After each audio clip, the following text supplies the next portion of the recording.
What is going on? We're here after another Giants loss. I'll be honest, this one's a little bit of a surprise because the Commanders were as bad as we were. But no more. They are now better than the Giants, and the Giants continue to hold on to the number one pick. And I'll get to that in a second. Just want to get to the game real quick. This was a very weird game. I think the Giants forced like 4 fumbles, but they only got like 2 of them. Carter showed up today. Hey, that's great. Your number 3 overall pick actually showed up. Why? Because he actually went to a team meeting and understood which direction you're supposed to run in to get the quarterback. That seems to help with your sacks and your forced fumbles. But ultimately, with that, again, the Giants love to do this thing where they pull you in just to let you down. And I have to say, this game, it could be put on the defense. You can't stop a backup quarterback for a team that doesn't even know what their name should be. But Dart didn't look that good, and to be honest, and I don't know what's going on, he really hasn't looked good since the concussion. And I know it's only been like 2 games. It's been 2 games, but I think it's a handful of things. Is it lingering effects of the concussion? Is it the fact that Brian Daboll got fired? Is it the fact that he just doesn't, there's nothing to play for now, so he's just like, yeah, whatever, I'm not going to give it my all? Is it that Kafka is being exceptionally conservative because he thinks that's why Daboll got fired, was because he was making Dart be too wild and risking his health? And so now Kafka is being really conservative with him, and that's kind of taking away a weapon that Dart has, and when you do that, especially in his rookie year, he's not going to look as good. Or is it that defenses have just caught up? They've watched film, and they kind of know what Dart's tendencies are and what he likes to do, and they're taking it away, and now Dart is in that phase where he needs to adapt and learn some new things. 2 things, he needs to learn mechanics, and he needs to learn the deep ball, which I think kind of go hand in hand. If he gets some better mechanics, he will get a better deep ball. He likes to do fadeaway throw a lot, throwing off wrong foots, jump throws. Even that throw in the Broncos game, that very first long touchdown they had, where he kind of steps up and maneuvers the pocket, but he still kind of like throws it and does like a 1-foot hop. It's not like a nice planted throw.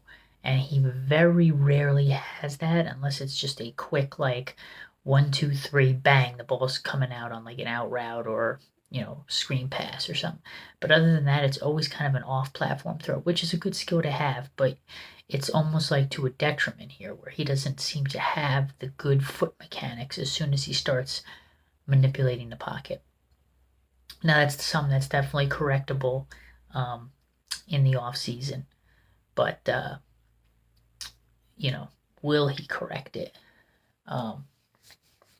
We'll see. But I think that Dart now is becoming part of the problem versus part of the answer. And I don't mean long term. I just mean like as he's going through his rookie struggles, he's becoming more of the problem. And listen, yes, there was the drop passes. I mean, Slayton, it's getting ridiculous now. It's almost like you throw a ball Slayton's way, he's going to drop it. Like it's almost like a 100% drop rate. I know it's a tough catch. The one, especially the one over the shoulder for a touchdown. But like, if you can't make those, why are you even a receiver? Like if it needs to hit you in the chest for you to catch we get anybody that can catch a ball when it hits him in the chest, except for Theo Johnson, who's the only other player on the Giants who seems to drop a lot of passes, although he's been better lately, so I have to give him credit there. But the Giants are a mess everywhere. And they can be, I know there's been talk about, can they be the Patriots next year, that the Patriots are this year? They could, but you're going to have to see significant improvement in Dart's play, especially with his mechanics that I mentioned. You're going to have to get the coach right. That's big. And if Shane gets fired, you're going to have to get the GM right. So first you're going to have to get the GM right, and then you're going to hope he gets the coach right. I mean, and through all of that, you got to coach up Dart to have better mechanics. I mean, that's a lot to go over in one off season. Can it be done? Sure. Is it going to be done? And at this point, and I've said this before, I don't know how much blame goes on Shane. I really don't care whether he gets fired or not, but I think it's trending towards he will get fired. And they'll bring somebody else in. Again, my big question with that is who are you going to replace him with? Who's the magic bullet GM out there that you're going to replace him with? Because all the GMs the Giants have had have been average, right? Jerry Reese was average in the second half of his tenure. David Gettleman was average. Now Shane is average. You're not going to get this superstar GM that's going to come and work for the Giants. So we'll see what happens. As far as the number one pick goes, there's some talk about the Giants might trade with the Jets to move back so the Jets could get their quarterback. And that might be a good pick. I know people might be like, well, maybe you just draft another quarterback too, right? To kind of have that safety net where it's like, hey, if Dart ends up not panning out, you have another quarterback that you can turn to. But the problem is being the number one pick is really valuable, and there's a lot of holes that the Giants need to fill. And so it would be conducive maybe to move back a little bit, get some more draft picks, and maybe you'd be able to fill more holes on one go-around. Pause. They need they need help in the defensive backfield. They need help.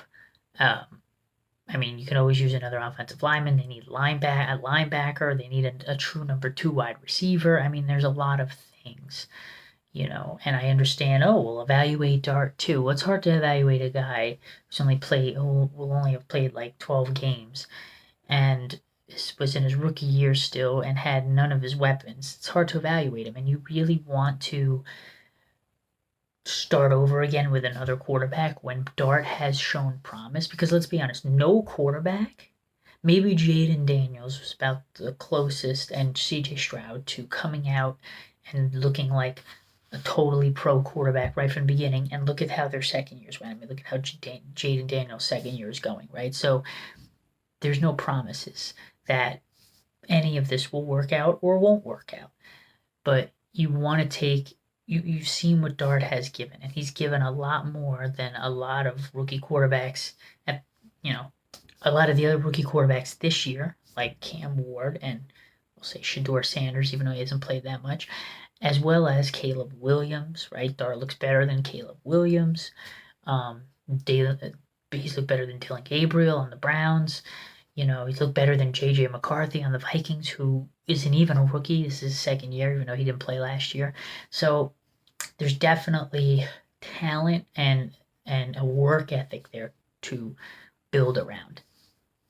And so where I think Dart will have a problem is if you rein in that reckless play, can he still be successful?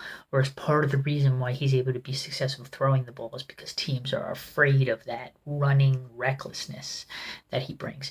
And I don't mean you need to rein it in just because of health issues, health reasons, but it could also be, as he gets older, he's not going to be able to do this as much. And will he still be as successful when he can't run around in the pocket and he has to just stand there and read defenses? So you want to kind of get him on that track sooner rather than later. But there's a lot of promise there. Again, Josh Allen's another one, didn't look very good in his rookie year. So Dart has shown enough flashes to be like, he has the potential. He has the leadership. He has enough talent. He has the work ethic. You need a good coach that can focus him to the areas that he needs to work on to get better. So I think ultimately the Giants do trade back and get a bunch of picks to help fill out a lot of their deficiencies in one go. Now, whether or not that will be Joe Schoen or not,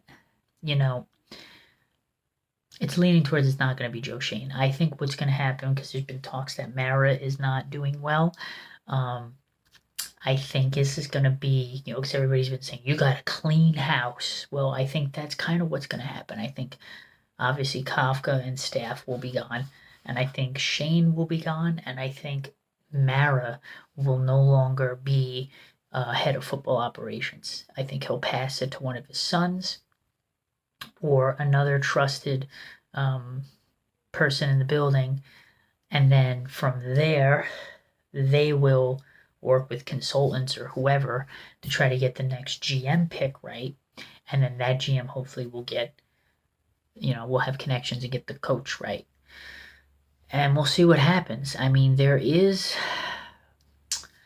a shot that let's look at it this way, okay? If the Giants don't win another game and we end up with the number one pick, I mean, you really can't do much worse than 2 wins. Yeah, you could do 1 win. It's very unlikely to do no wins because I think only the Lions in like 2016 or whatever, or 2014, whatever it was the only team to have no wins. So you can't do that much worse. So really, you can only get better. The question is how much better. And, we'll see. Again, Giants missed a bunch of kicks in the game.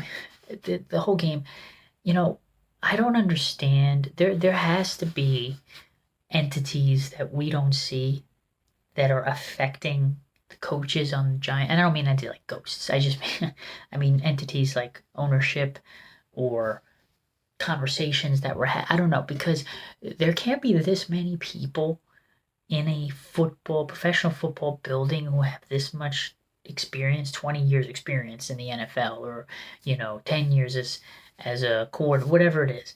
And these, like, the decisions that have been made on different downs and different situations are terrible.